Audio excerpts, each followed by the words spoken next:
if that's all right with you. Okay, good. All right. And we're going to begin with some reflection by Jerry tonight. So Jerry, if you would start us off. I accepted this assignment. I immediately thought of Psalm 46, which I often read at funerals, but it also provides a vision of a powerful, caring God even in extreme circumstances. So I'll read the Psalm 46 from the Inclusive Bible. God is our refuge and our strength, who from of old has helped us in our distress. Therefore we fear nothing, even if the earth should open up in front of us and mountains plunge into the depths of the sea, and even if the earth's waters rage and foam and the mountains tumble with its heaving. There's a river whose streams gladden the city of God, the holy dwelling of the Most High. God is in its midst. It will never fail.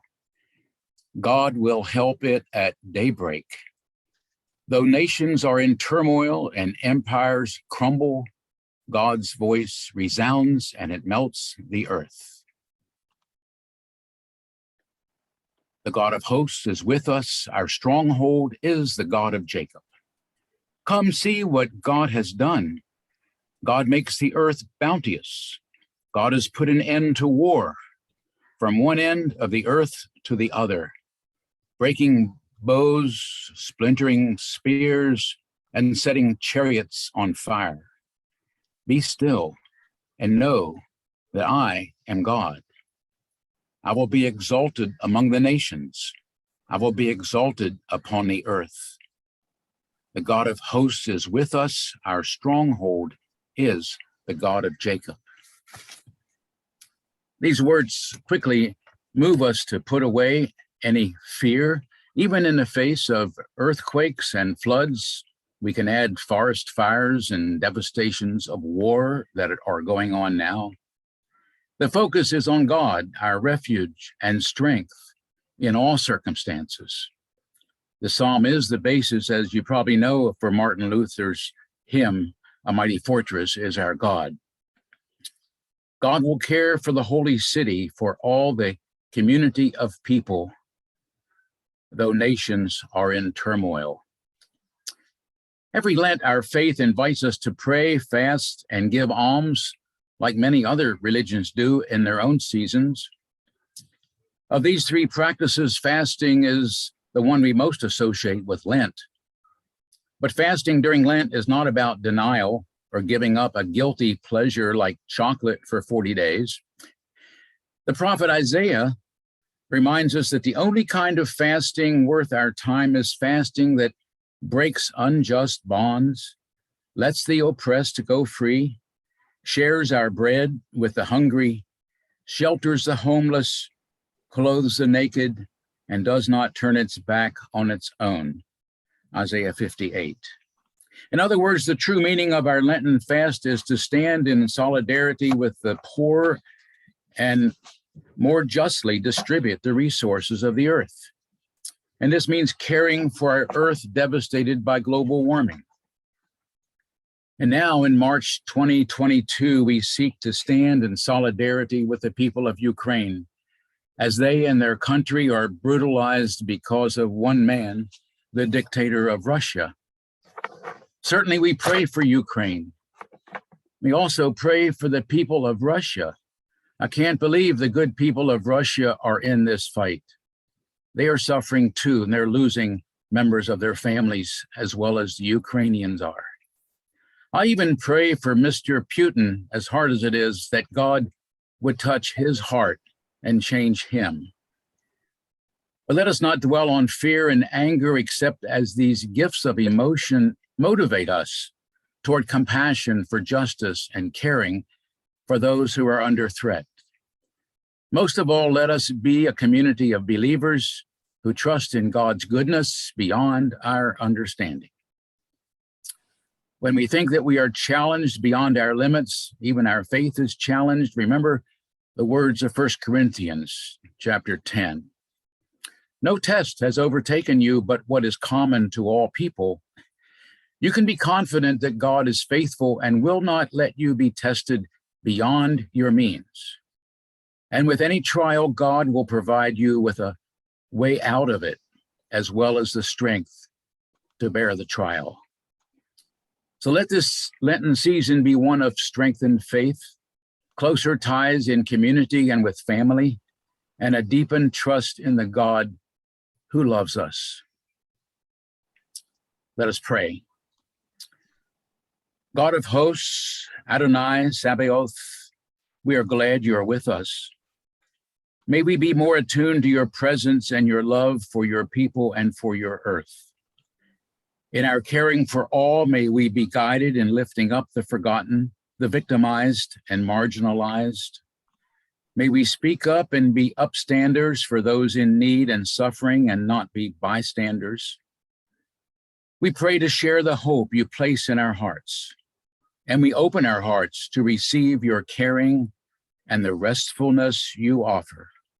In the name of Christ, who came to serve and to save. Amen. Peace be with you all. Thank you. Wonderful. Inspirational.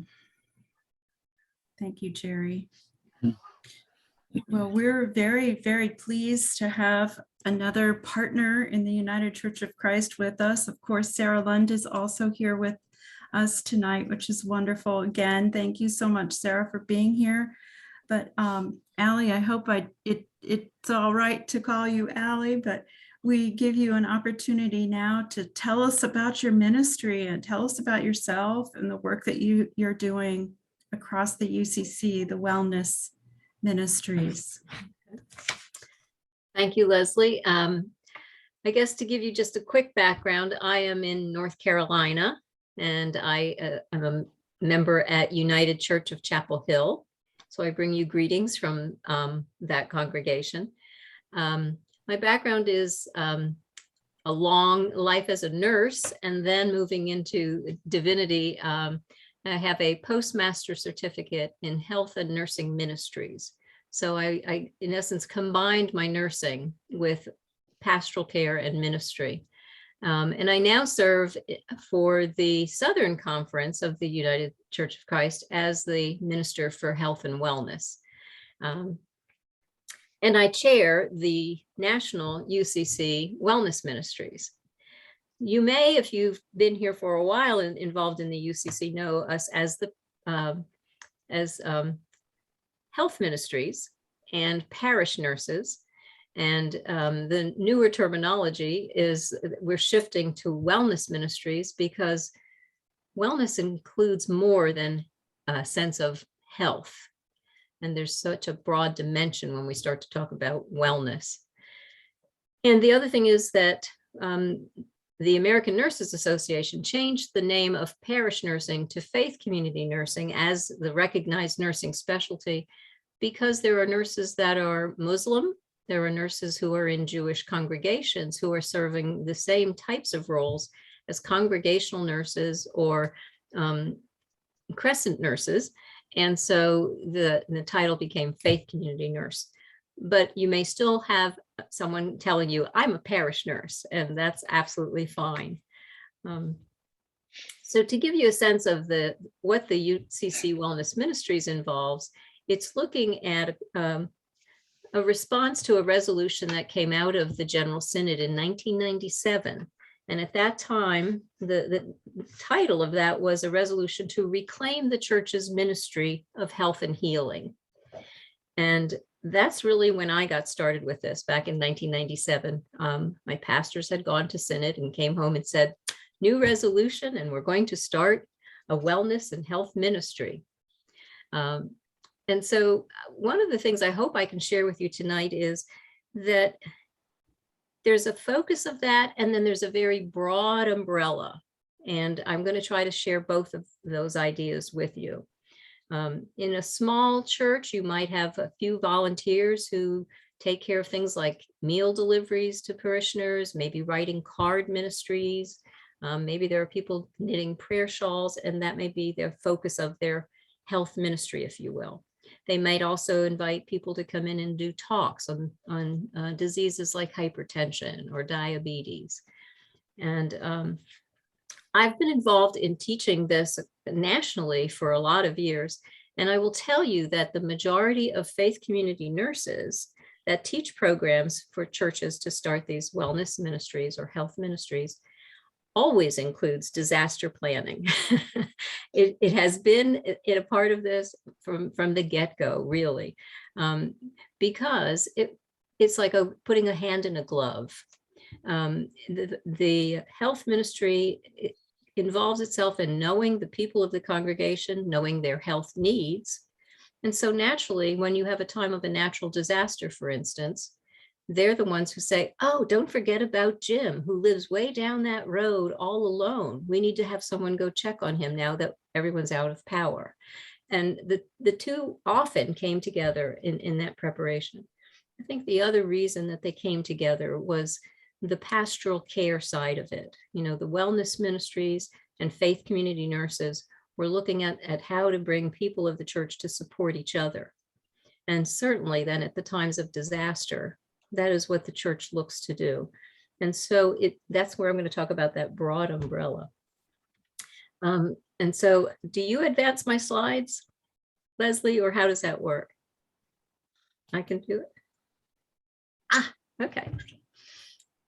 This is our team that makes up the national leadership team for wellness ministries. And I can't introduce you to all these wonderful people, but I just want you to see, we do start out in California and end all the way up in Rhode Island and Connecticut and Massachusetts.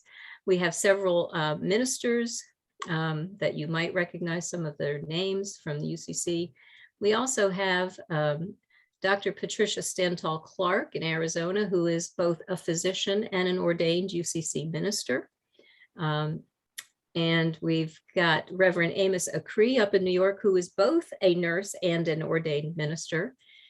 And Peggy Madison, Wendy Merriman, Debbie Ringen, and Linda Morgan and myself are all ministers of congregational health at the time of commissioning through the United Church of Christ. And so we all serve in those types of roles, as well as maybe serving as a faith community nurse in a local congregation. And so the goals of the wellness ministries is to promote growth of ministries within the UCC, and that's at the local church level all the way up through conferences. And then opportunities to share resources across the congregations and associations and conferences. And I think the third goal is also one we've really worked a lot to keep increasing in our connections, is to collaborate with all the other health-focused groups of the UCC National Office, and that idea of having a synergistic effort. And that's why I'm so delighted to be here tonight, so we can talk about ways to do that with both of our groups.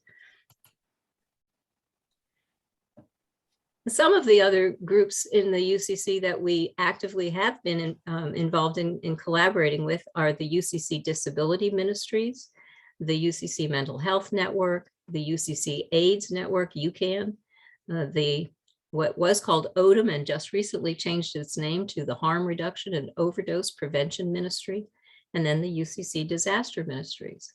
And I think each of us in our own perspective can see how these are like, you know, the fingers of a hand that all work together and do that type of work.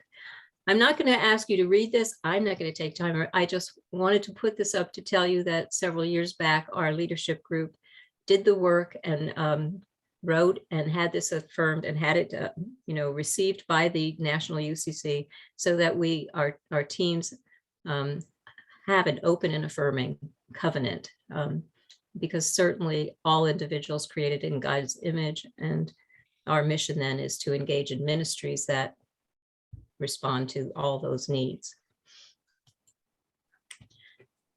The one thing that I think is what we try to emphasize is this is not something that a church would look to do if they had one person who wanted to, or somebody's excited to do it, but it's essential. And many churches may not tell you they have a health ministry or a wellness ministry, and yet they actually are carrying out a lot of the activities. In a number of times I've seen that a church starts it when there's a crisis. Maybe there's a family that's in a crisis with a significant illness or a death or tragedy of a house fire, and many different things, that it starts as a crisis and the church responds, and people realize that there are ways that we all can bring gifts to care for each other. And then the idea of the education. But then it moves out beyond that, and it looks at living well, if you will, that sense of holistic health. It's not only absence of illness, but it's all the dimensions. And I would tell you what we're working on a lot right now is looking at how we can get involved with the social determinants of health, poverty, housing, just a lot of the issues that impact health and well-being. And then the other one is, and this is one I think from nursing, we're seeing so much with COVID in the last 2 years and the absence of families in hospital settings, but the idea of how can we be presence for those that are on some part of a journey because of an illness or a loss, a tragedy, challenges. And so the idea that wellness ministry is not so much like my role in a hospital of fixing it, but more of a role of abiding, of caring. And I think the other thing that we encourage a church to look at is how to do that across the whole lifespan. A church that has lots of young families and small children will have very different focus than a church that now has more retirement people, continuous care community residents that are coming to their church. And so the shift will be there. But in all those cases, you're still looking at how you can involve individuals, families, groups. And it also often gets to be the wider community, not only your congregation, but out into the town or the community itself. So we like to say we create interdependent communities of reciprocal caring. I love that phrase. When I was taking pastoral care courses at Duke Divinity School, the one professor always said a phrase that I think is really the key. He said, today I may care for you, but tomorrow I may need you to care for me. And that's the sense of this, what I see as health and wellness ministries is that interdependence and reciprocal care. And so what that means is that all the people in the congregation have something they can offer in different ways. And so part of these roles is to help find ways that we can help them honor their gifts and find ways for them to contribute. And so it obviously connects with all of the religious practice and things. And again, as I said, our church has a large Latino church with very different relationships and patterns and worship and needs and culture and so on. And so those are things that also come into how people view wellness and how they interpret health and how we then can be responsive and support that.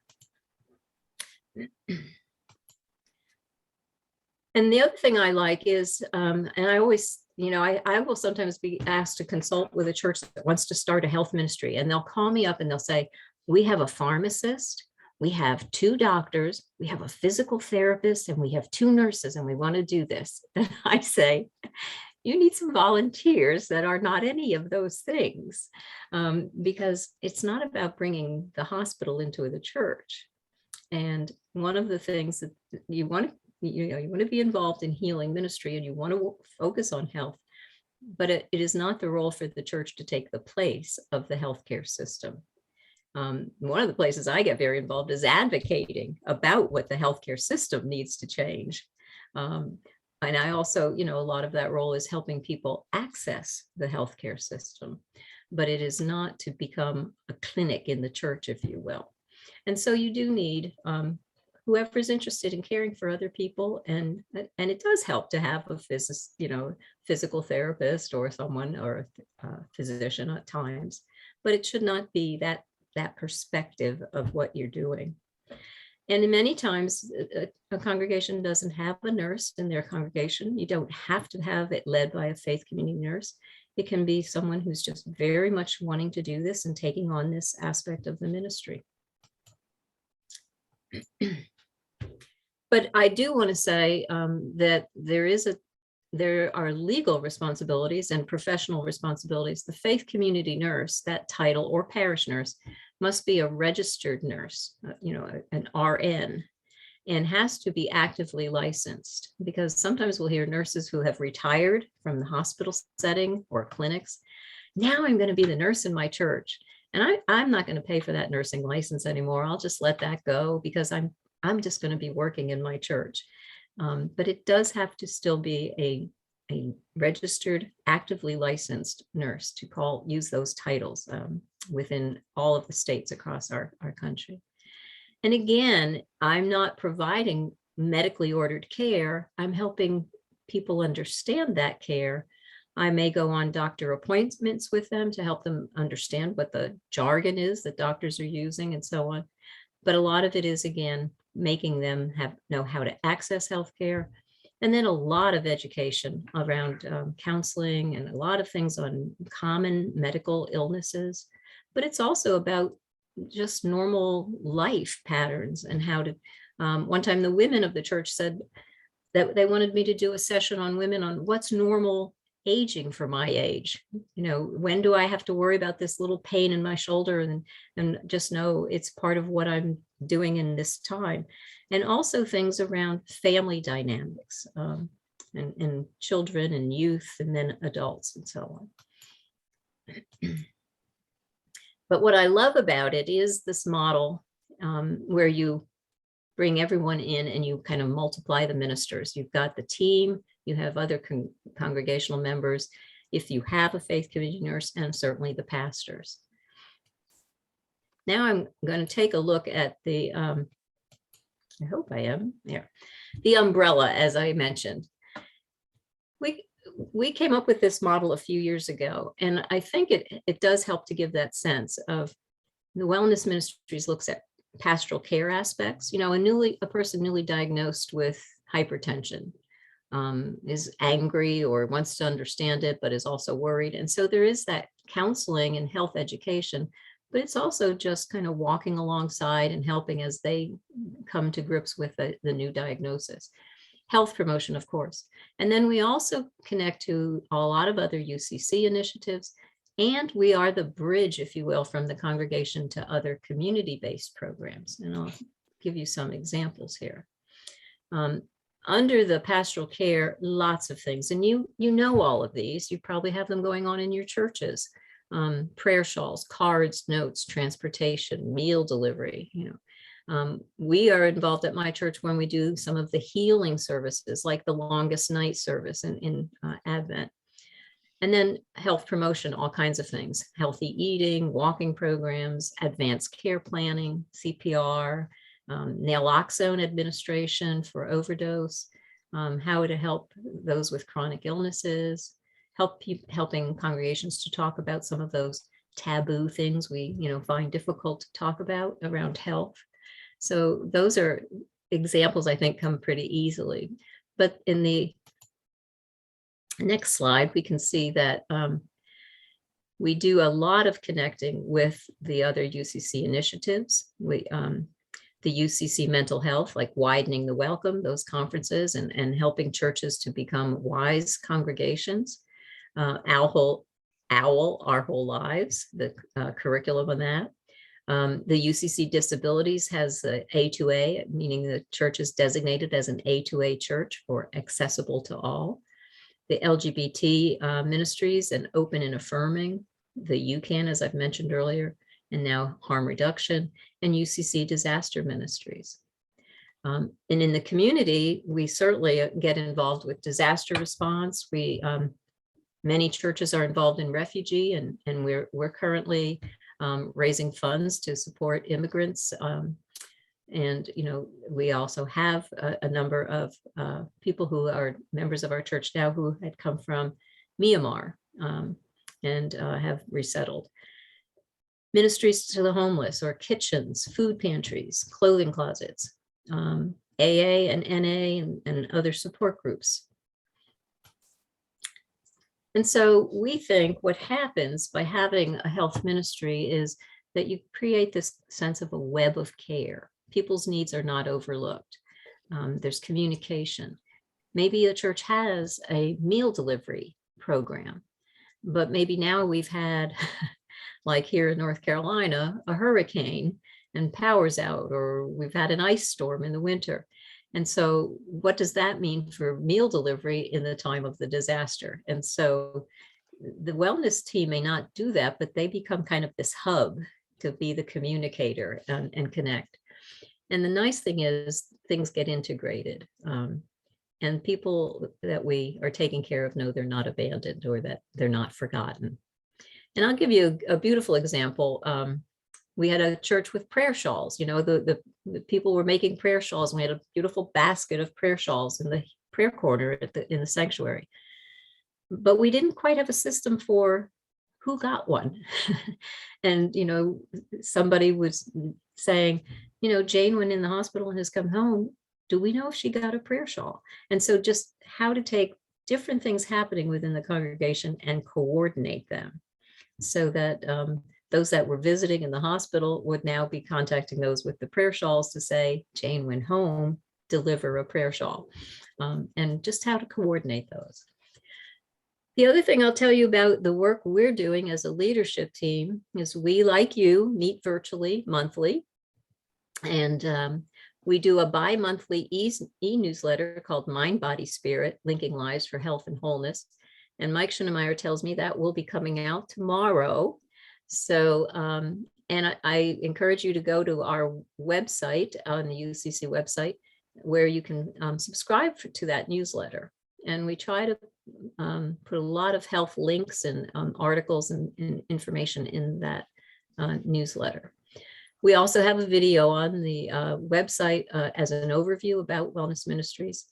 And the thing that we're excited about now is we had a manual that kind of looked like this, you know, a printed paper manual, which you could also download.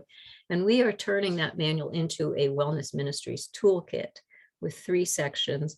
And again, keeping it virtual so you can go online, open it up, go to links and so on. And trying to make that not be a static printed book, but something that can constantly get revised and updated. We have a Facebook page. We also have a LinkedIn page. And so we encourage you to get to know us or contact us. And I'm just glad to have this opportunity to hear more about, Leslie's told me a lot about your work. And I think Leslie and I were just excited with our first call about how we could find new ways to connect the 2 ministries and think about what we can do together in the future. So thank you for giving me the time to give you a little overview. Thank you so much. So this is an opportunity for us to ask questions or share ways that we've collaborated before. Can you give an example, Allie, of how we have collaborated in times of disaster? Yeah, that would be great. I think one of the things that, you know, that it comes to mind are natural disasters. Mm-hmm. And also major flooding events. And I can think of one regionally here in North Carolina that looked at, you know, where almost a whole city was flooded out and so on. And then churches were responding. And a lot of that response was coordinated through the disaster ministries. But then looking at the support side and then also some of the health issues because of the water contamination and so on, we were involved in looking at what kind of information related to sanitation and things like that, that we could support the work that they were doing. And when they were going in and starting to rip out these moldy walls, you know, of houses and things, to think about the protection and the safety, the health of the individuals that were doing that rescue. I'm also thinking about an ice storm that we had a number of years back here in North Carolina, with some people being out of electrical power for 5 to 8 days in December. And we do get cold in North Carolina in December. And so again, looking at things like feeding large groups of people and how to mobilize some of the food disaster responses and so on, and bringing them to central places and working on that together. But a lot of that too was because fortuitously or a God-given inspiration, but we had made a list of all the people in our congregation who lived alone and who might be vulnerable. And so when the ice storm arrived, we knew who we had to get out to check on, if you will. And if you think about this is one of the things we learned on that one, which you probably know, but when you don't have electricity, alarm systems don't work. And we had people, elderly people, other people who would not come into church where we had heat because they were afraid that if they left their home, someone would break in and rob them because they didn't have alarm systems. And so we had very elderly people who were much, much colder than they should have been. And so we were able to bring some of the men of the church to almost become house sitters for them. So we could bring the elderly into the church to the warmth and food and so on. And again, it was something we just hadn't thought about, that people would not just come to a warm setting, but they chose to stay home to protect their homes. So I think that the other one is, and I was interesting, I was just talking with Reverend Eddie Weathers about being on the call tonight. And he said, oh, I'm the disaster minister for our conference. And so with my new role as the Minister for Health and Wellness for the conference, he and I are going to start to look at how we can bring these two together and talk about education for churches to be prepared ahead of time, and some of the things for home responses in natural disasters, and the church's response to be a place of haven. So he and I are starting to put our ideas together about how we can link that. It's great. And Eddie joined the call too. So. Oh, okay. Hello, Eddie. So are there other questions or comments on this collaboration here that we're beginning? I see something in the chat.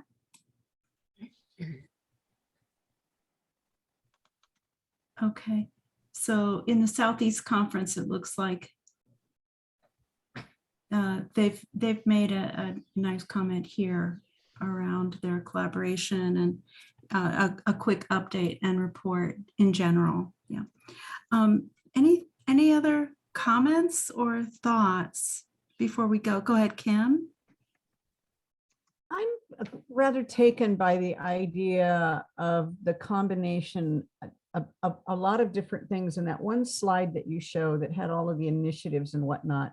And I was thinking about my own specific church, but so many times things like that are divvied up differently. So for instance, the Christian nurture team might take over OWL, and somebody else might take over something else. And it occurred to me that your church might be doing all of these health ministry things and not even realize it, and are not talking to each other about it under that kind of a context. And I'd like to hear a little bit of how you maybe have guided churches or even conferences to say, oh, we're doing, half a dozen or better of these things and don't even know that we're doing it. Left hand not talking to the right hand kind of thing. How have you kind of steered groups to discover this thing that they actually have a wellness ministry, but they don't even know it? Right. And actually, that's one of the slides that we have on that video that's up there. We list all these kinds of activities, and then it says, if you're doing any of these, you already have a health ministry. And I think it's a very good point. I know in our church, what we would do is we'd look at the UCC calendar for the Disability Sunday, for instance, or Chisholm's Health and Wellness Sunday. And then we would talk about who was going to be doing something around that, and the nice thing is that you increase the communication, but you do not get duplication. If somebody really has, had it laid on their heart to be the person who does visitation for your congregation, that you're not going to say, yeah, but that has to come under health and wellness now. But what you say is, let us know if there's somebody we're not aware of that might need meals, and so on. And what it does is it becomes kind of a funnel to be aware of the different layers of things like that. And I think the other thing is that sometimes there is what I think is it's kind of like this little web of care, so nobody falls through and gets overlooked or missed. When we've had a wellness committee in the church and they're meeting, they might just ask the people that are involved with the WISE and mental health if there's anything they want to have us discuss at the next month's meeting. And it becomes like adult forums, adult Sunday school. You can look at coordinating across the groups again, and you can kind of make out a calendar. So it becomes, I don't mean to say it's the most important, that is not my intent, but it becomes like a hub, and then opens up that way to not have something be overlooked. Thank you. Thank you. Well, if anyone has any questions or further comments, how do we reach you, or should we be reaching out in a different way across our conferences? I can tell you that, first of all, anyone is happy to email me, and my email is my name at gmail.com. So allison.breisch@gmail.com. You can also, I'm the editor for the newsletter. So if you look at our newsletter and it says to contact the editor, I'm going to read that too. And on our website, on the National UCC, there's a place where you can contact, the health ministries, and that will come to Peggy Madison, and I get to read those emails. So you can contact us through the UCC website for health ministries, or contact me directly. And I will tell you, another one of my colleagues is Debbie Ringen, who is up in the Southern New England Conference, and has a very similar role of as I do, serving as a minister for health and wellness for the conference. And she's got an amazing blog site on the conference's website, and does a lot of health topics and things. Which is a nice one if you're looking for some of that. Thank you. Thank you so much. Okay. Leslie, this is Yes, Eddie. Eddie. I just, hi, Allie. I'm so grateful that Allie is in the Southern Conference, and the excellent work that she's doing in health and wellness, and we are so glad to have her to do that.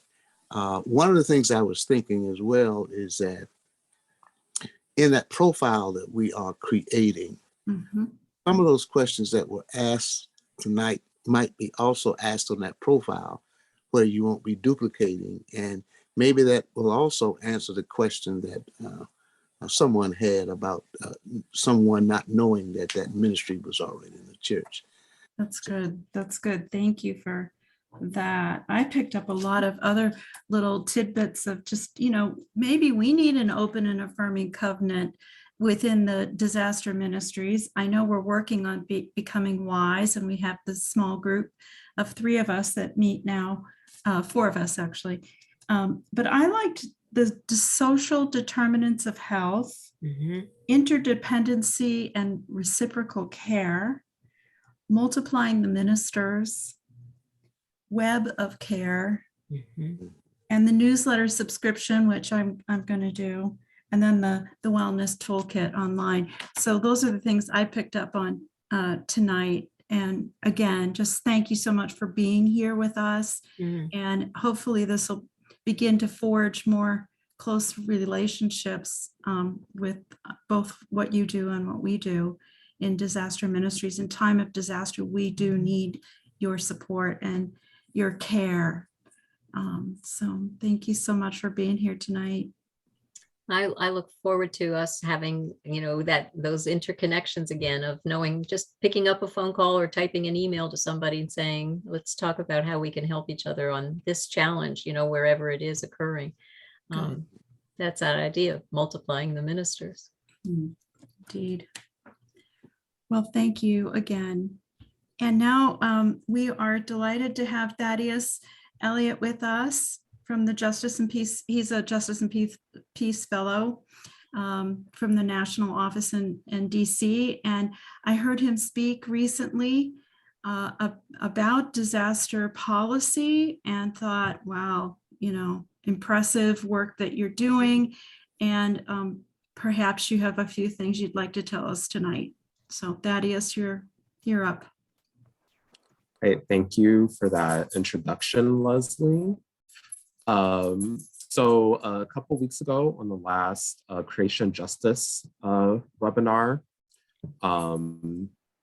I started taking over for my colleague, Katie Adams, who's our domestic policy advocate over our environmental policy and justice portfolio.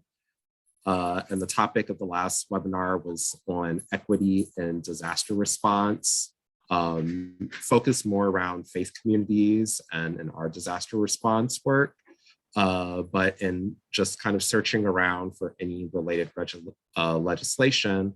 This bill that I'm going to share with you all today came up. It is a bicameral bill called the Disaster Equity and Fairness Act. It was introduced in both the House and Senate. You'll see in the slide their associated bill numbers last October, kind of towards the end of the month. It's a coalition of mainly West Coast state senators and representatives. Chief sponsor on the Senate side is Senator Alex Padilla from California, co-sponsored by Senators Feinstein, Wyden in Oregon, and Jeff Merkley in Oregon, and Patty Murray in Washington. And then on the House side, Chief sponsor Representative Zoe Lofgren, California District 19, and co-sponsors Representatives Mike Thompson, Jared Huffman, Jimmy Pineda, and Earl Blumenauer. And the main objective of these bills are to amend the Stafford Act, which sets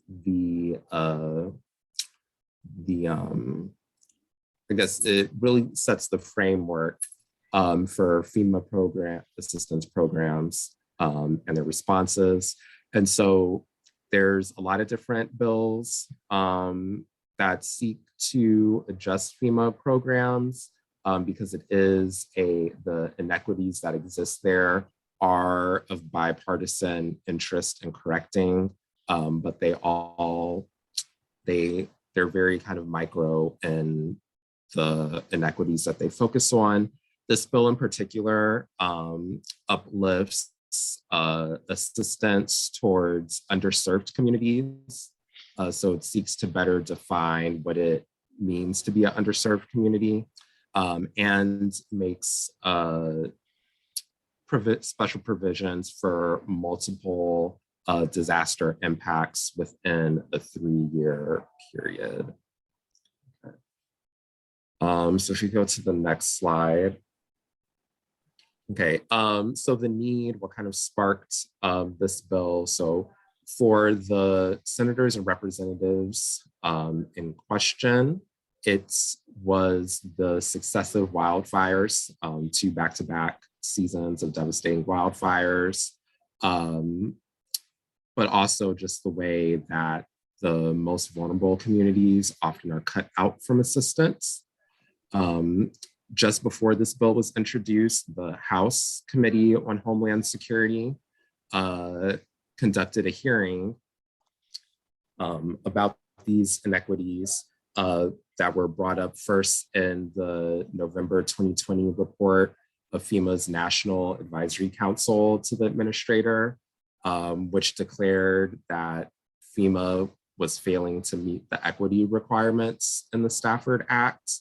One of the chief ways, looking at both the individual assistance and the community assistance, in the individual assistance program, they found program emphasis on property ownership and the ability to you either have the technical knowledge to navigate the application process, or you have the resources to hire someone else to go through that process for you, were named as the chief barriers in the individual assistance program.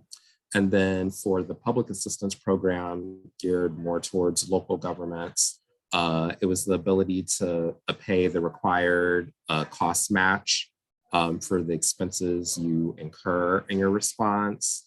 And again, having the expertise in navigating the different contracting agencies. We found less resourced communities were not able to access the assistance that they needed.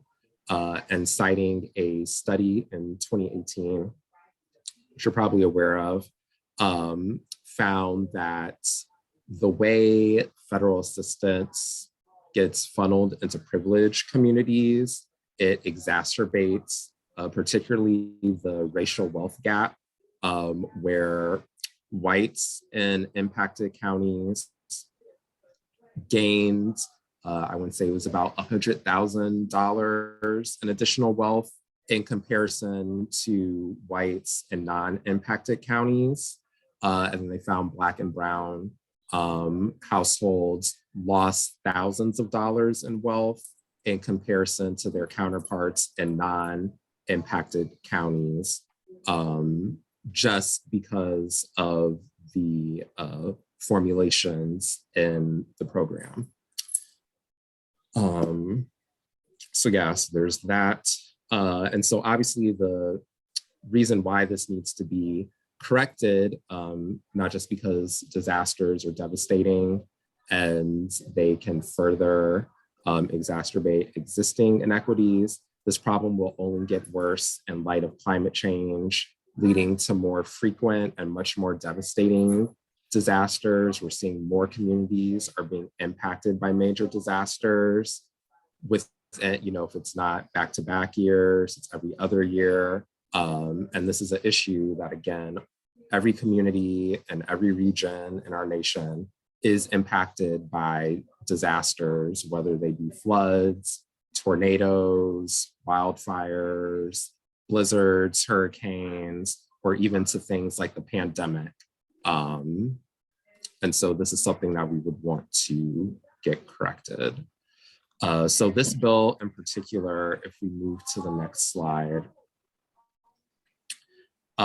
So first, it ensures that FEMA provides direct technical assistance to underserved communities, and the bill amends language in the Stafford Act to define underserved communities as population sharing a particular characteristic, but also geographic communities that have been systematically denied a full opportunity to participate in aspects of economic, social, and civic life. And within that, it names specifically people and communities of color, religious minorities, LGBTQ and non-binary persons, those with disabilities, rural communities, and those who live in other isolated areas, and those affected by persistent poverty, including tribal government. So it's a very all-inclusive definition there. And obviously this goes, it addresses the issue of the difficulty of navigating FEMA programs, applying for assistance, knowing what you qualify for and what you don't qualify for. It cuts out the reliance on outside sources and having FEMA provide that resource directly with the federal government covering those expenses. Then that makes provisions for emergency food delivery. So it would increase the federal cost share from the current cap of 75% of costs to 90% of costs, and covering 100% of those costs within the first 30 days after a disaster. So this way, local governments would not have the initial financial burden of trying to coordinate and feed people in the wake of disaster. That would no longer be an impediment to that. And then it makes provisions to provide additional resources to state and local governments impacted by multiple disasters within a 3-year period, increasing the overall disaster assistance cost share for these communities to be no less than 90% of costs. So as you can see, these provisions will go a long way in helping underserved communities and trying to level the playing field and disaster response. Right now, there hasn't been a lot of action with a lot of things in Congress at the moment. And it has not accumulated a lot of sponsors. They're still sitting in their respective committees. So the focus of our action alert, which I'll drop the links to that in the chat, would be asking our representatives to consider sponsoring it, but also just uplifting the need and the issue. You know, when we call into any of our congressional offices, they record, you know, I got an email today from so-and-so, and they were talking about this. And even with kind of under the radar bills, this is good because it can raise awareness in certain offices that something's happening. And with the bipartisan interest in addressing these inequities and going into a midterm election season where people want to have kind of easy wins to put under their belt or accomplishments, there is a good chance that this could potentially get taken up if we just give it the little boost that it needs. So yeah, that's it in a nutshell. I see a couple hands raised, so I think I'll go with Kim first if you have a question or comment, and then we'll go to Roger. I'm sorry, I didn't lower my hand. Oh, from the you didn't last lower one. your I'm hand. sorry, Thaddeus, but I do want to make a comment, and you pretty Yes. much answered it. Being from a state that is sponsoring this, I figure there's not much of a snowball's chance here that we're going to get anybody other than Democrats to look at this. But thank you for your push. Yeah, I would say probably if the only kind of stickler issue would probably be in the definition of what underserved means, just because in general, even, you know, I follow a lot more the environmental side than disaster specific policies, but just from the administration rolling out their kind of framework rubric for environmental justice, wanting to take racism, like they're not factoring race into how they target resources because of the concern of Republican backlash, you know, on that dimension, and the upcoming decision on affirmative action. They don't want to name things that specify race, LGBT communities, religious minorities. So I imagine in committee, they'll probably try to cut out those first 3 identifiers and then want to only keep in the language about disabilities, rural communities, and potentially poverty. I think the cost share increases. If they don't happen through this bill, they may find a way through appropriations to get that in. We've seen some successes in other areas when we're talking about funding and stuff, that's been a mechanism. The good bit of news, though, is that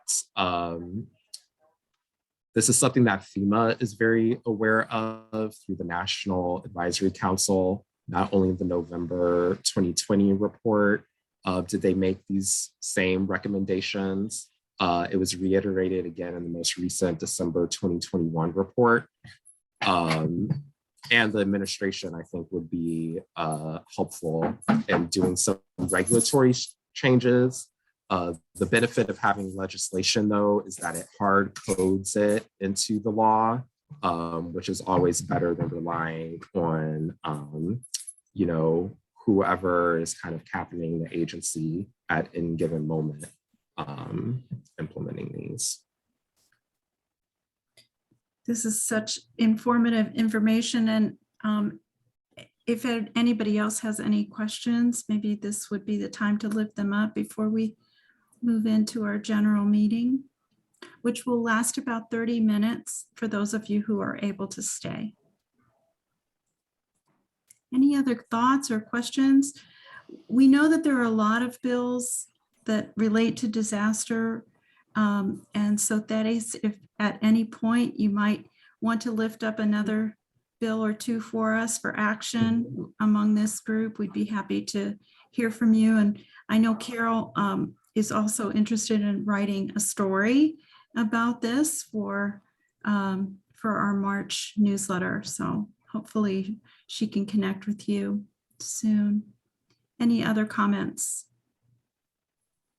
Yeah, this is Roger, and I would only kind of underwrite Thaddeus' comments by saying that as disaster coordinators, I think it's particularly important that we endorse this right away. I have already done that in my own case, and I put it to the conference as an urgent issue to get everybody signing on to this. Thank you so much. Good. I Yes, don't most see, definitely. yeah, thank you. I don't see everybody, but anybody else have any other comments before we move on? Okay. We sure appreciate you and the work that you do, Thaddeus. I hope you enjoy what you're up to here. Yes, I am. I'm digging in and I'm getting into a lot of interesting stuff. So I created a Google Doc that has the language of the alert and then links to different studies and additional resources if you want to have more things to take back to your folks and information in there. And then of course, you can email me. It's my last name with 2 T's and another T for Thaddeus at ucc.org. Or you could also email my colleague, Katie Adams. She is our domestic advocate. So she has the whole portfolio. And when she used to work on the Senate side, she worked for the Homeland Security Committee. So she's very familiar with the ins and outs. Good. Thank you again for being here. We appreciate you. Yeah, very good. So there's a quick poll I've just put up here. It's not titled, but it's just a quick poll to ask you all, if you don't mind, indicating, if you can, whether you think we should meet at 7 or 6 next time around, if 7 or 6 would work Eastern time. And then if you don't mind, just indicating, out of all of our partners, who are you interested in hearing from next? And so we'll do another round of partnerships, and all of these folks have indicated they'd be willing to come talk with us. So I just wanted to get an idea quickly about which ones would be interesting to you. So we'll just keep that moving. And as you do that, we also want to affirm the fact that we've gotten a few, not many, responses to the Willing to Respond efforts. We did have a good conversation with the Lutherans today. It looks like they are interested in joining us. IOCC, the International Orthodox Christian Charities, is also looking at this. We talked with Presbyterians last week. So we think that this initiative is going to take hold in a lot of our congregations across the nation. And so it may be the beginning of some collaboration we haven't seen before among churches. But it will take some time to do that.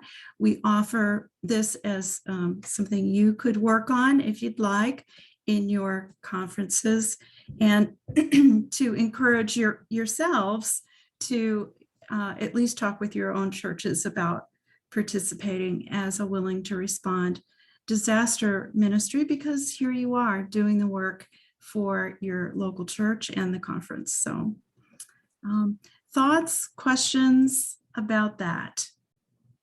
I know a lot of you have already sunk your teeth right into this, so thank you for that. Okay. The disaster profile team is meeting on Mondays. We're still meeting. You're all welcome to join us anytime.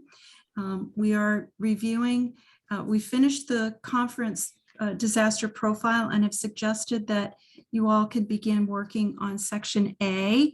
It's maybe the easiest section. You can download it in the MS Teams.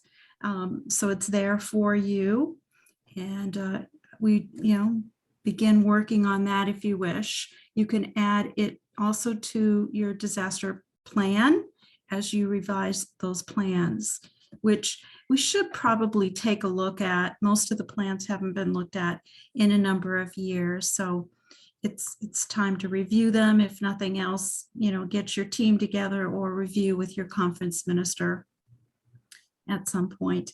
And then the other is the congregational profile, which we're working on. We have 5 more pages to review before we're able to share our first draft with you all.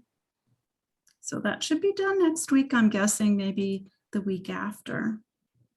We've talked already about, and if I'm missing anybody with your hands up, just speak up. I'm sorry. I'll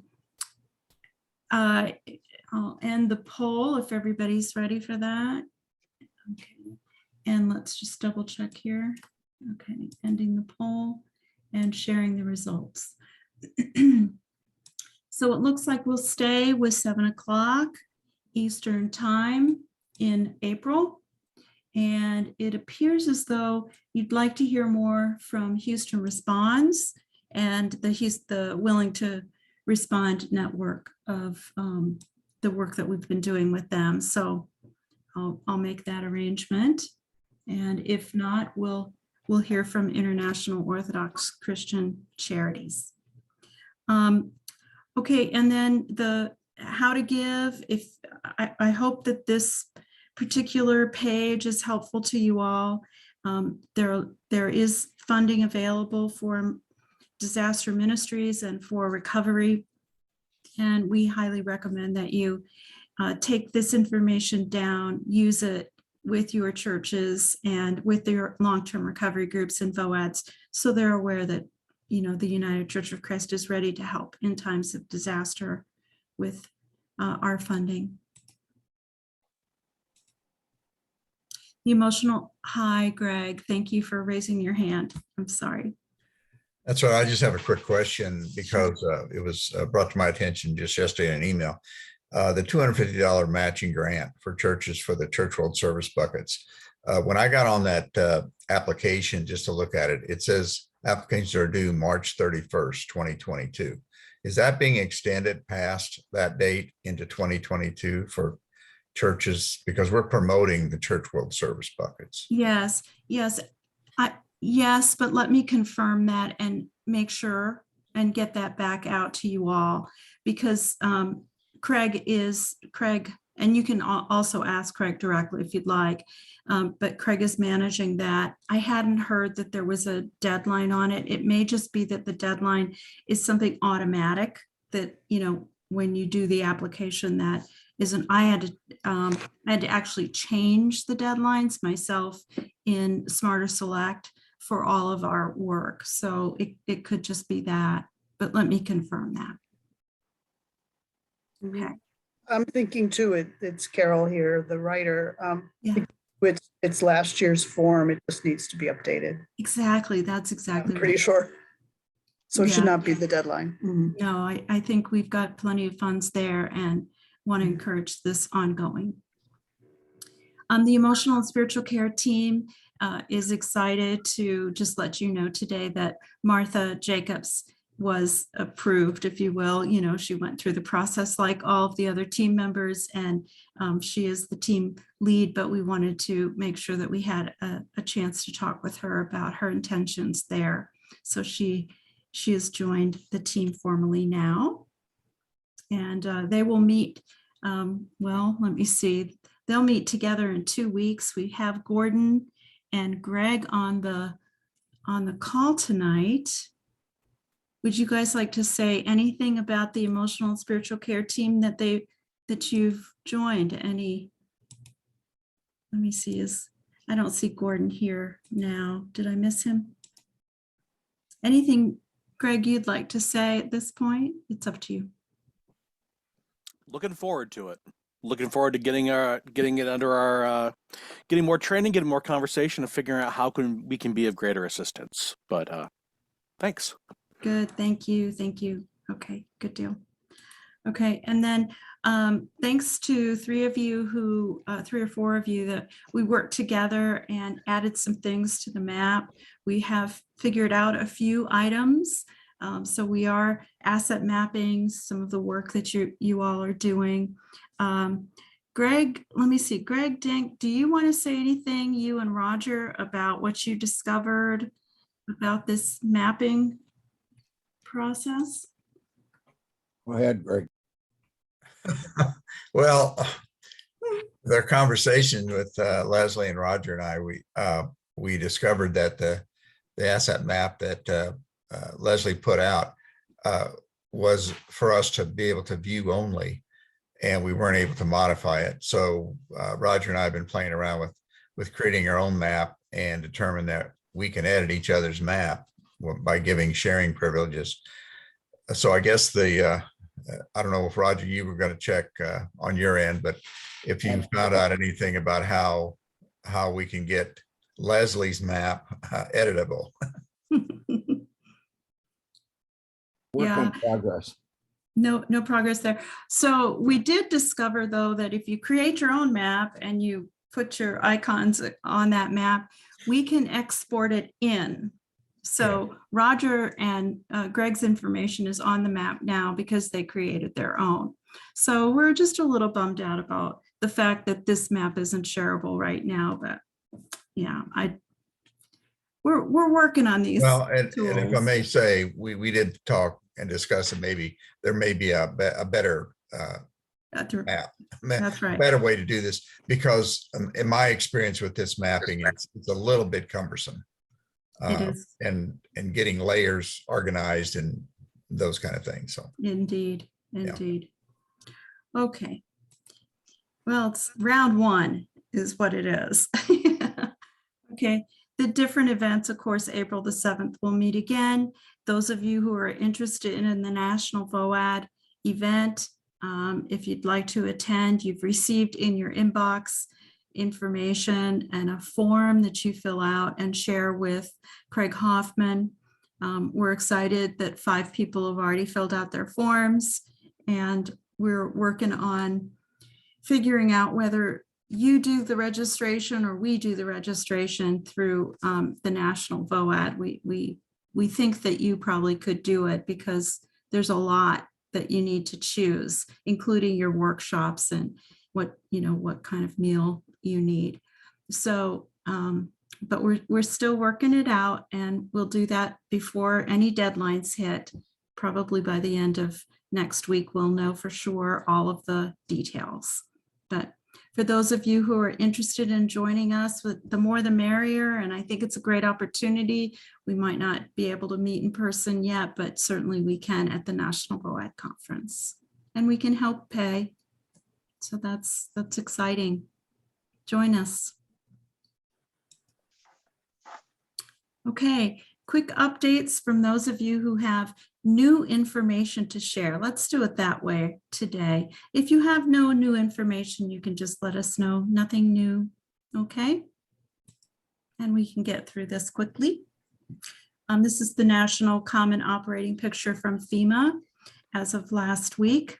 This is the current disasters that have been declared across the nation. And I will send this PowerPoint to you so you can take a look at it a little closer. Mostly these are public assistance disasters, as you'll see from some of the other slides. These are the states that we're currently responding to, either through our money or our materials or our muscle. So if we have missed one that you're working in right now, let me know and we'll add it to our next round of mapping. Okay, Northern California, Ken? We have a fire down in the southern part of California, and we're in the midst of a 1,200-year drought. And so we are trying to be prepared and educate congregations in preparedness, because we expect this year will be another year of fires. And where's the fire located? You said the southern. It's in Big Sur, so it's Big just Sur. Okay. south of ways. Thank you. Yeah. Okay. I'll start monitoring that. Thank you. We don't have a CDC in Southern California right now, so thanks for that heads up. Okay, and we'll pass on Southern California. Okay, Kim. Nothing new up here in the almost Pacific Northwest. Still working with our long-term recovery groups and hoping it'll rain. So that's where Thank you, we're at. Kim. Appreciate it. So glad you're here. And Jerry had to pop off for another meeting this evening. Let me see. Alan is with family tonight. Danny, are you on the line? Don't think so. Okay, Kevin? Just a couple quick things. We're now in play since COVID is getting somewhat better. March 14th will be our first group with the Dayton Recovery. And that's the next phase of what we're doing. And that's in partnership with the Disciples of Christ. So that's an exciting piece. And those weeks we're beginning to get groups that are inquiring and filling those weeks. The other thing is here at the beginning of Lent, we kicked off here in the Heartland Conference our bucket and kit campaign. And in conjunction with Reverend Long Higgins, our conference minister, we decided to do 2022 buckets and kits in 2022. So we're beginning to see churches excited about that. I think that this is a time that for lots of reasons, churches are willing to grab a hold of something and want to do something for others. So we feel really good about that. That's good. Thanks. Thanks so much, Kevin. That's a neat initiative. Priscilla is also with family, so no updates from Priscilla. Roger?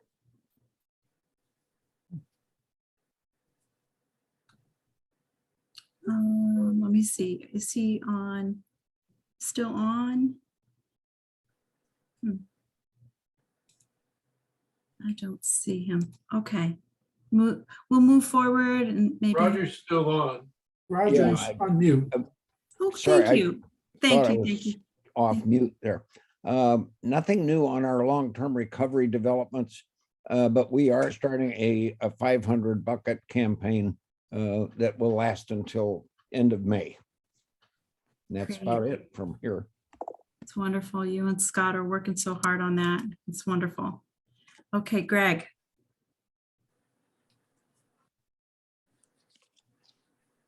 I have to look. to be sure it's my turn.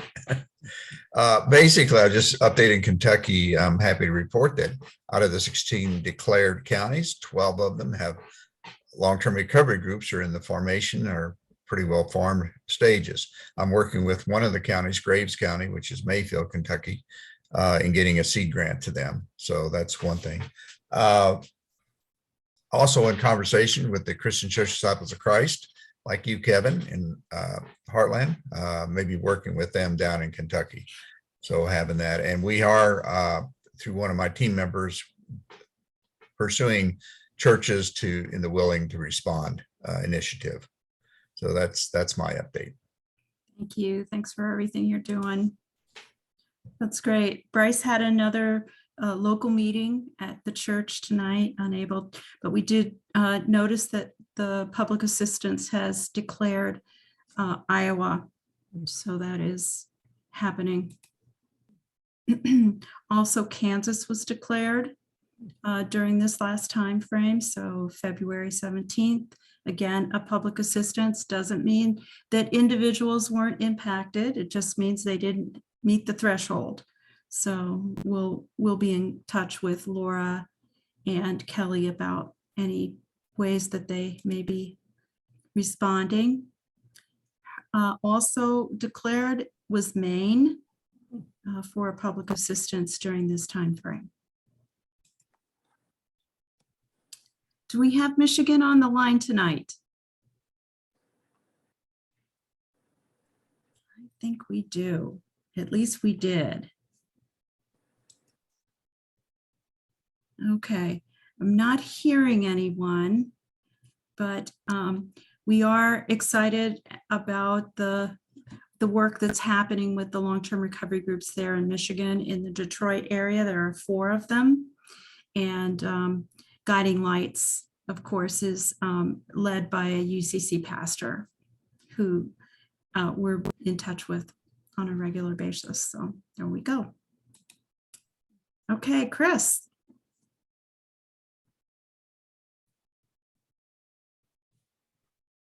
Any updates from Chris? All right, there we go. I was on mute. Not much to report, just COVID numbers are sort of staying steady, and we have totally gone without any mandate. So it is mask off unless you want to wear it. No disasters, no weather disasters at all to report here at so. That's good. Wonderful. And thank you so much for all your work, Sure, thank you. on the profiles. Appreciate it. Okay. So no updates from Mary, unless Mary, are you on tonight? Okay. Haven't heard from Mark Ian Stewart. Okay, Coral. Actually, I have nothing to report. The declarations here in Nebraska were all for public assistance from the, let's see, I think the way the NEMA guy described it is the day when Mother Nature threw a hissy fit back in mid-December. Most of the work that needs to be done is infrastructure within communities, repairing sewer systems, water systems, that kind of thing. Yeah, that's good that it didn't impact. I have it reflected here too. Yeah. Thank you. Thanks. Thanks for what you do. Do we have Daniel on the line tonight? So Daniel has just been nominated for and accepted as the New Hampshire Conference Disaster Coordinator. So we're extremely excited to have a new CDC in New Hampshire. We'll do a better introduction of him soon. It just happened recently. Sue, tell us about New York. Oh, New York is the long-term recovery groups continue to do their work after Ida. Churches are busy putting together their church service kits and buckets in preparation for the truck that comes through every May to pick them up. And I believe in COVID front, yesterday was the first day that the schools could allow students to return without their masks if they choose. We still mandate them in public transportation and public and health facilities and places like that. Otherwise, it's lifting a little bit for that. And other than that, I don't think I have anything new to report. Okay, thank you. Thanks for being here and thanks for all you do to stay in touch. Okay, we've got, is it Darla that's on the line tonight? Yes, yeah. Not really anything new in North Dakota. We're just, the eastern part of the state is getting sufficient moisture, so they're coming out of the drought condition. Western part of the state is looking for more moisture, but other than that, nothing new. Great. And how's the VOAG restructuring coming along? All right. Slowly. Hopefully by this spring when we can get back together as groups after when the traveling is a little bit easier in North Dakota, we'll be able to get better organized. Gotcha. Good. Well, thank you to both of you for all the ways you monitor all of those churches and our relationships there. Thank you. Sure. Very good. Do we have anybody on from the Pacific Northwest? Okay. Me, but I'm not that far. All right. And Bill and Ellen? Hi, it's Bill again. Ellen is in a Bible study this Bible evening. study. Good. Central Pennsylvania is slowly coming out of winter and we're looking towards spring. Ellen and I continue to monitor and listen and watch via Zoom with the York County Developing Long-Term Recovery Committee.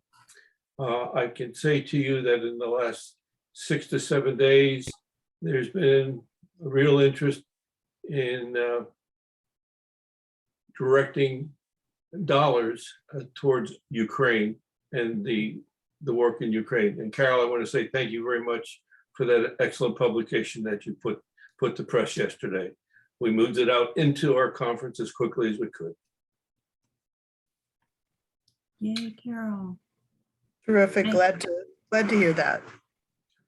Mhm. Thank you all. Thank you, Bill. Thank you for all the ways you have supported and continue to support. Okay. Carl. Just, real quickly, we, the rebuild work and continues to go on from Eastwick and Ida and all those kind of things. We are in the process of trying to recruit a partner in service to do volunteer management coordination for the Eastwick project. So if anybody has any candidates, Carol wrote a really good article and there's information up on the webpage about that job description.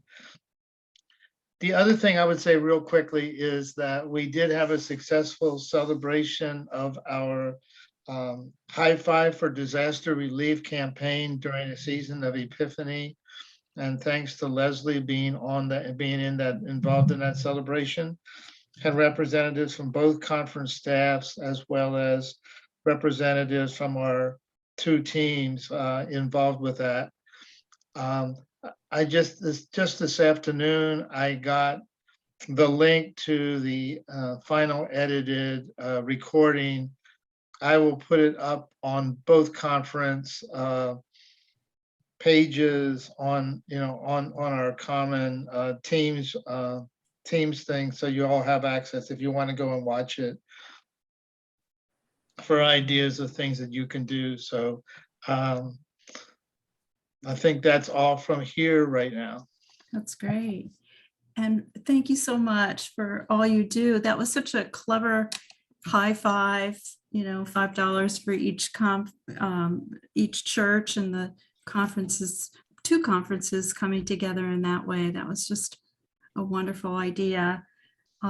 Did you raise your $5,000? Yeah, we're over $5,000, but money's still coming in. So we know That's that there's still awesome. churches that are still trying to receive the offerings and so forth. And it takes a while to get it from the churches to the conference coffers as well. For sure. That's really great. Wonderful news. I don't think Ryan is on tonight. No? Okay. And did Beth make it on? Rocky Mountain Conference. Beth remains active in the Rocky Mountains. Okay, and do we have Mona on?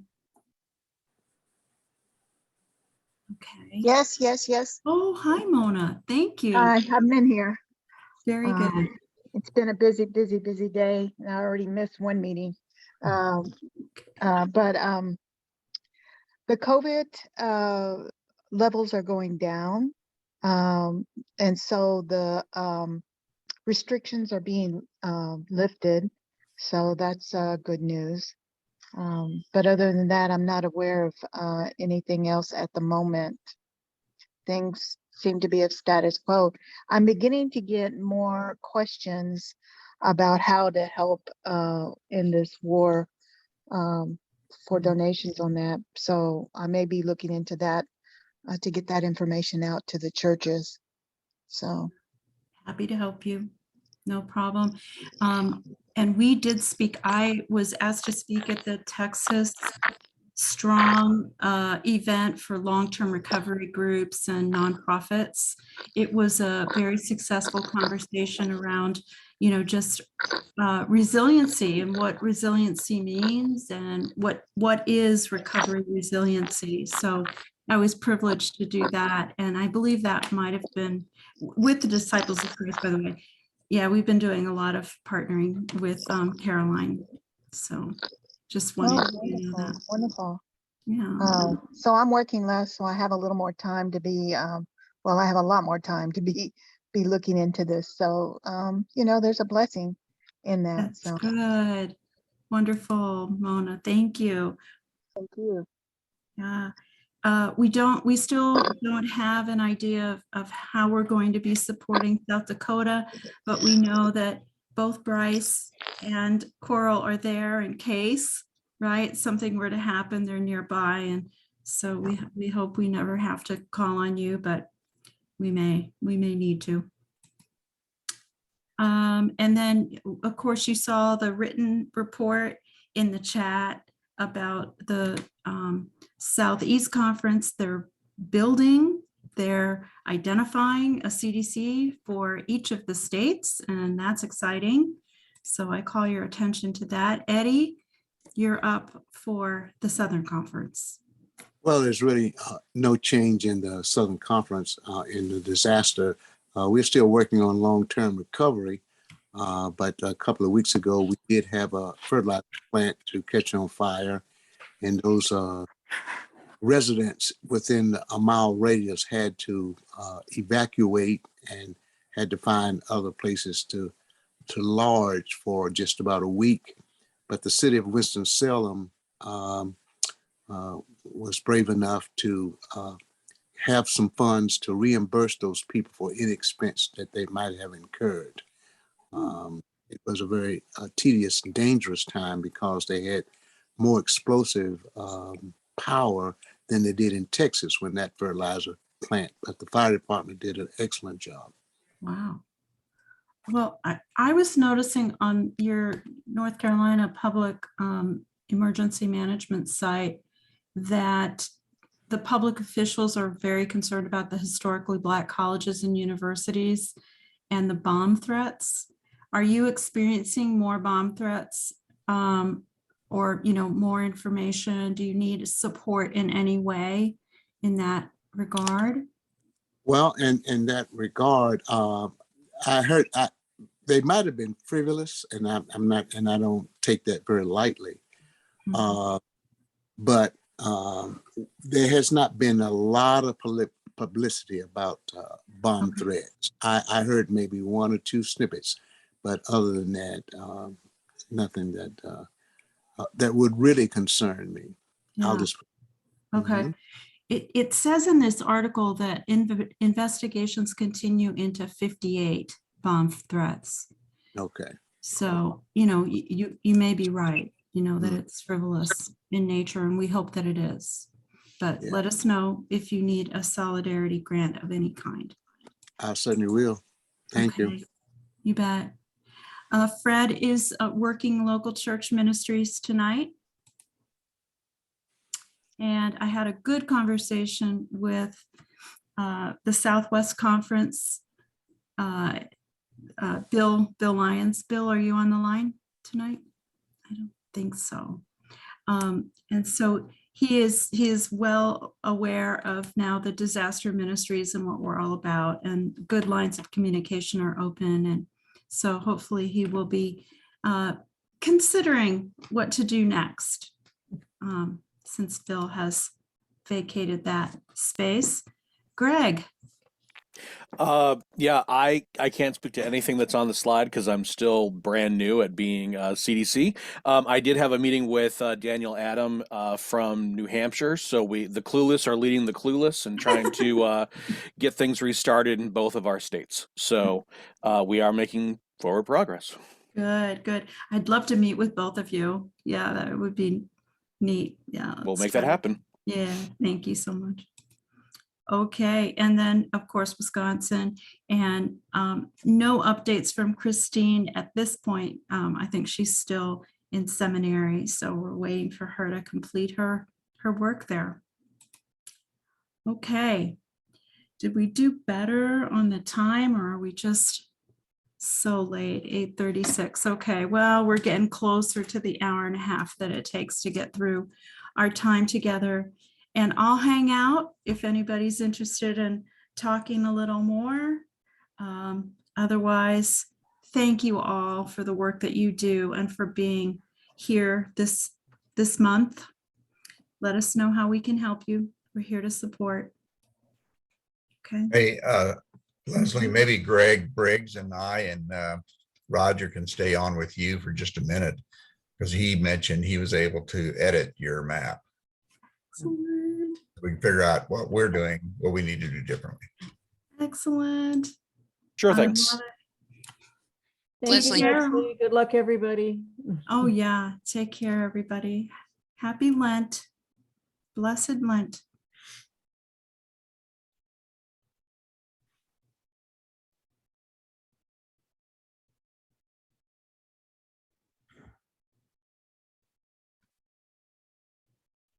Okay. Tell us, how did you do it? Well, let me first ask Leslie, would you bring up the slide that had the map? Sure. And because that map shows the edit tools that the one Roger and I received did not. Okay.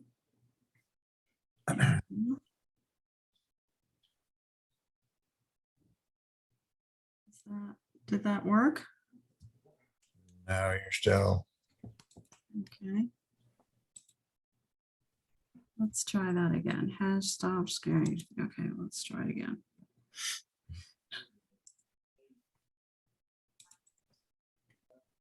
We want screen one.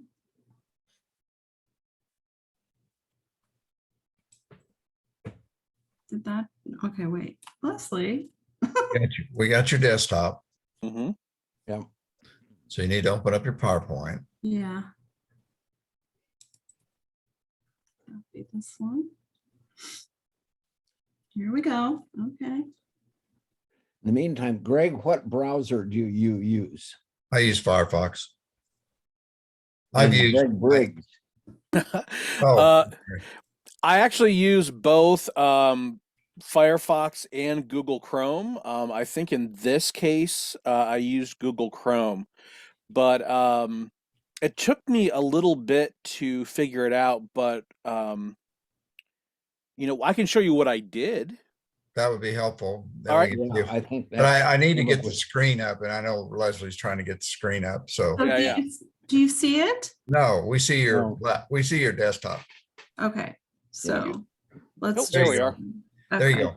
Now, if Greg Briggs, if you allow me to just speak for a second, when you move down to the left under UCC disaster yeah, right where Leslie's got that cursor. The only thing in that line that Roger and I have on our map that came from Leslie is share. We don't Right. have add laters. We don't have preview. And that's what we need, the preview bar, because that allows us to go in and make those changes. So Yep. what did you do, Greg Briggs? you have to call me Gregory, maybe. That's Well, my given name. Well, Greg D, given the fact that I was in Michigan until not too long ago, like we may have had like a, have to go to the state line and fight over who gets to be Greg 1 and Greg 2. So actually one thing that Greg Dank, is your email gdank5258@att.net? That is correct. And when you go to Google, are you logged in with Yes. that? Okay. Yes. Because right now what I'm looking at is it says that you are listed as an editor. Yeah, we agree. I know, We agree. yeah. We agree. Okay. But we can't edit. Yeah. Oh, So, interesting. looking at your map. Yep. Well, Leslie, if you can stop sharing, I can start sharing my map. Perfect. Okay. All right, let me see. Just, you got to go Stop down share. to your bar. Yeah, I did it. Yeah. All right. It's 8:30, guys. I'm getting It's been a tired. long day. Yeah. So Okay, this is that Whoa. okay, Greg B, number 1. Yep. I'll take number 2 slot. That's not a problem. You have an edit, that gray bar, you have the edit screen. We don't have that. We just have a plus sign with share. That's all we got. So here's what I'm going to try doing, just because I'm curious. I'm going to stop sharing for a second. I'm going to go into my other browser to see if it is a browser issue. Because I think I've used Edge and I've used Firefox as well. And Greg B, number 1, I also, I made my own map, sent it to Roger using Firefox, and it worked fine. Yeah. Interesting. So here is, wait a second. I think I just recreated your problem, and then I think I also solved the problem. Good. So let me share my screen again and show you what I did, and hopefully it'll be just this easy. So right now you're looking at this. This is Disaster Ministries. Yep. And all it says here is share. That's what you two gentlemen had, right? That's it, right? Then I realized that I was logged in through the wrong email account. And so I logged in through the right email account, and then it gave me the edit button. So Okay. if you look in the upper right corner of the map, you can see, like in my case, you can see that I have 2 different icons there. Yeah. And so that's where you want to go and see if Greg and D and Roger, if you are actually logged in with the email addresses that you've got there, because that's literally the difference. And if you look on the left-hand side, it switches me from share to share and edit. Okay, I'll look at that. But Right. Leslie, I have 2 emails account. One's Gmail, one's AT&T, and and she's listed me both times as editor in both of them. Okay, well here, let's keep looking for this. Let me look in there.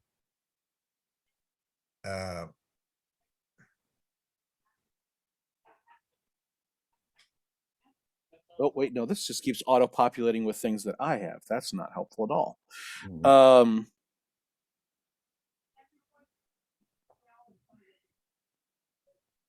Yeah, that's what we want. So there's that one. Okay, that's that one. And then what's your Gmail account? Same. It doesn't seem to have you listed. So okay. 5258 again? Yeah. 5258. Yeah, I was just typo at gmail.com. Right.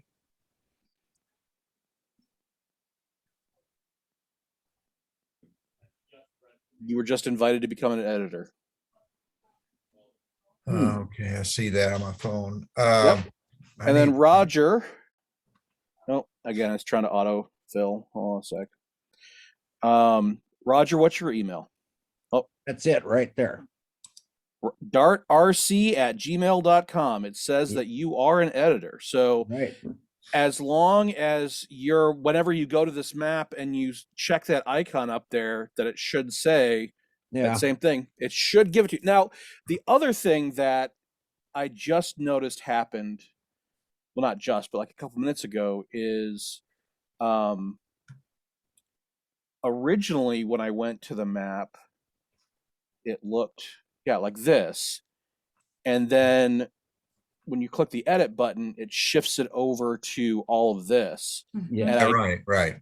And I have no idea how to get back from that. I guess that's not a huge deal, but that's just something, you know, that I You got an wanted arrow to- key.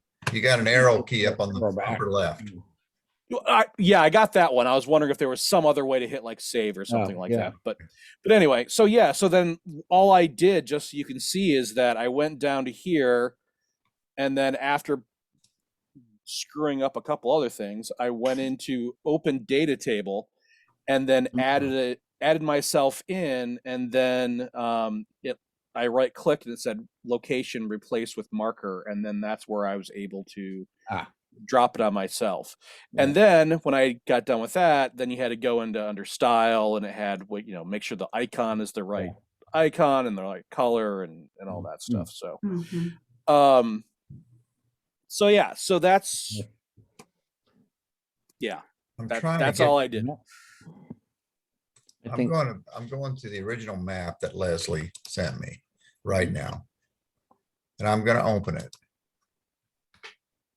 Here, I'll stop sharing if you want to start sharing your screen. No, or you don't have to. I mean, no, it's come up right now. It comes up with the toolbar I need. Okay. I think changing his status. Yeah. If that doesn't work, I suggest pulling a trick from the Fonz and just, you know, hitting the side of your screen really hard and seeing if that. No. Okay. Now we got to solve Roger's problem. No, Yeah, I don't know. Mine, I'm going to trace because I was in Safari. I'm going to go to Firefox. Okay. Yeah, I mean, I don't know specifically, but I do know that Google and Apple products don't often play very nicely together. So that's my suspicion. So I'll try that. And if I don't have any results, I'll call you back for something. We'll see. Yeah. Excellent. Cool. Well, I need to go and deal with some things at my house. So if there's anything else you all need. Thanks. Me too. Good night. Thank you. Thanks, Sure. everybody. Thanks, guys. See you later. Okay. Bye. Okay. Good night. Bye-bye.